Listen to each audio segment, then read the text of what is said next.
Is-Segretarju tal-Istat Taljan għall-Affarijiet Ewropej Sandro Gozi iddeskriva s-suċċess ta' Malta bħala wieħed ta' għejra għal pajjiżi tal-Unjoni Ewropea. Gozi kien Malta biex il-ħamis fil-għaxija indirizza laqgħa fl-Istitut tal-Kultura Taljana fil-Belt Valletta fejn iddiskuta wkoll uħud mit-temi prinċipali tal-ktieb tiegħu The Erasmus Generation in Power.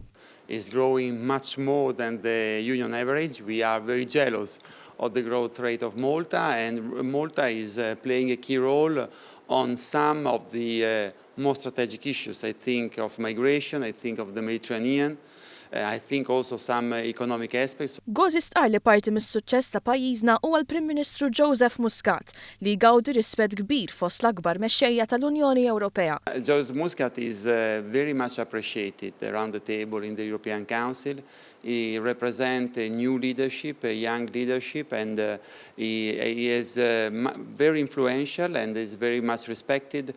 Huwa jgħid li l-Prim Ministru Taljan Matteo Renzi qed jaħdem mill-qrib mal-Prim Ministru Muscat fid-dawn li pajjiżna se jkun fit-tmum tal-Presidenza Ewropea li mistennija tibda paġna ġdida għall-istess Unjoni b'mod partikolari fid-dawl ta' dak li ġara fl-aħħar xhur u li qed jiġri fil-preżent. We count a lot on Maltese government, on your Prime Minister, to really relaunch the European project. Europe is in deep crisis. We do not believe that Europe can stay in this status quo.